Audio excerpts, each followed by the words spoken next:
Good evening, everyone, and welcome to another Round of Sound. It's Sunday night. You know what that means. It's the #1 Cochran Sports Showdown. I'm Bob Pompeani.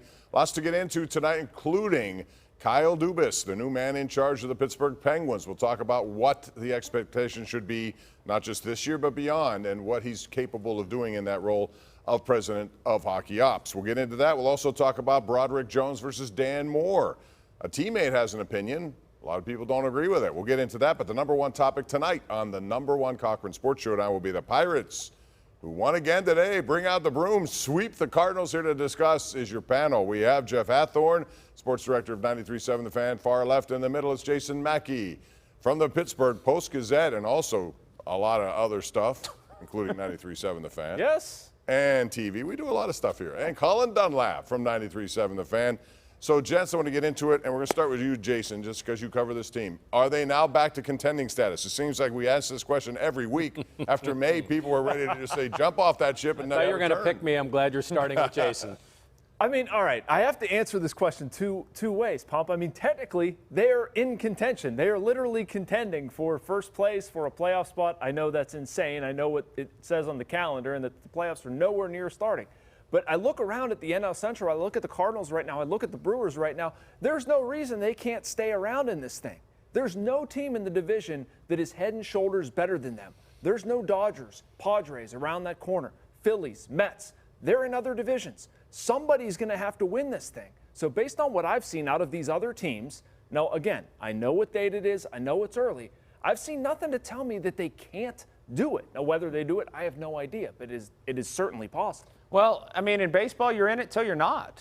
It's that simple for me. It's a really boring answer. That's exactly what it is. And they're in it right now. And what we saw was no matter, I think when the Cardinals come in, they're like the Dodgers in a lot of ways. No matter what kind of season they're having, no matter who they are or what sort of what sort of year they are, they're still the Cardinals. They still have that cachet. They're still who they are. And to sweep the Cardinals says a lot. You're still the Pirates, they're still the Cardinals, and they went out and beat them 3 times and did what they needed to do to beat them. Yeah, I love that. I love the fact that they had a horrible May, but yet got themselves back, righted it. Now they have Oakland coming in. You'd like to think they get at least 2 wins in this series, but it's June 4th. Like, I just want to, much like at the end of April, people were saying, 95 wins? Are they gonna run away with the National League? Like, settle down. Let's just wait. They've got plenty of time before the trade deadline. They don't have to make moves now.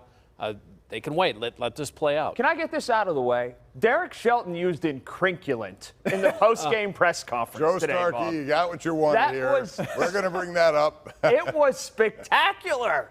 I thought it was one of the greatest moments in Pirate history. He used Joe Starkey's made-up word of incrinculant. Yeah, he made up a word on the air and has been trying to get people to say it. Right. Now it's a song. He won.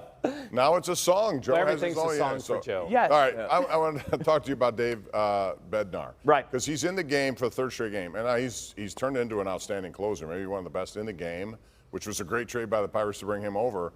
Should he be out there this many times? I know he okayed it. He looked fine.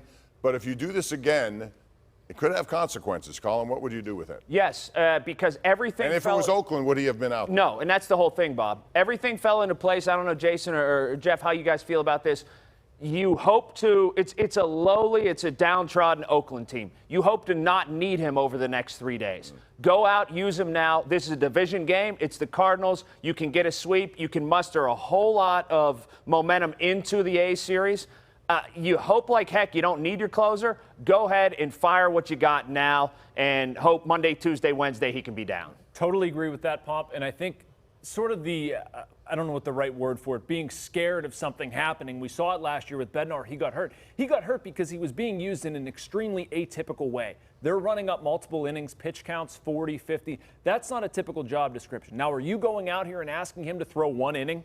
And then 1 inning, and then 1 inning, and he's doing it in a very efficient way? Absolutely, I'm fine with that. Like Colin said, I would hope that he gets some days down against Oakland. They shouldn't need him theoretically, but you want to win that series. You want to end that Cardinals series with an exclamation point. Well, to the point, especially after May, wins are precious. And if you got a win sitting right there, if you have Holderman maybe I'm putting Holderman in that situation after what was I it? think he was more burned out. Right, than, exactly. Bednar. I So believe he was was- 35 pitches Yep. the night before. So your options were Zastrinsky or however you Zastryzny. Yeah, that's the one. I can't say The lefty. And Chase DeYoung.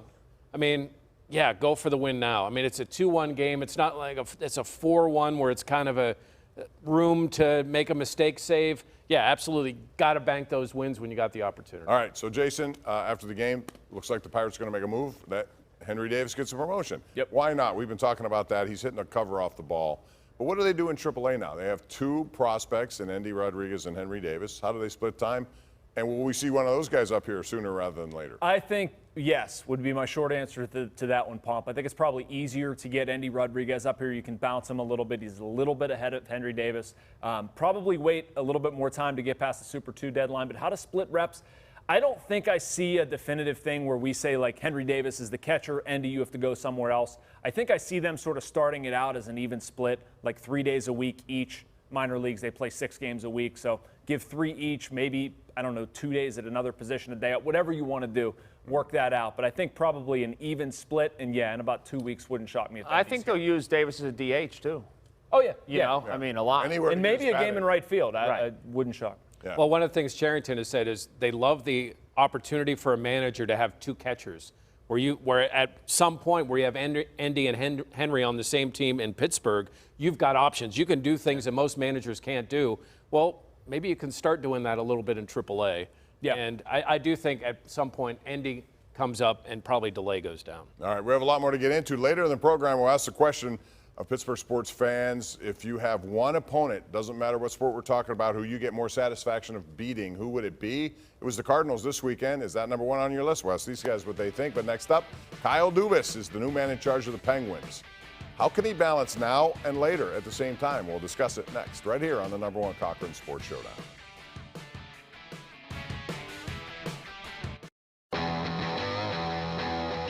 Number 1 Cochran Sports Showdown is brought to you by Number 1 Cochran. Go one better.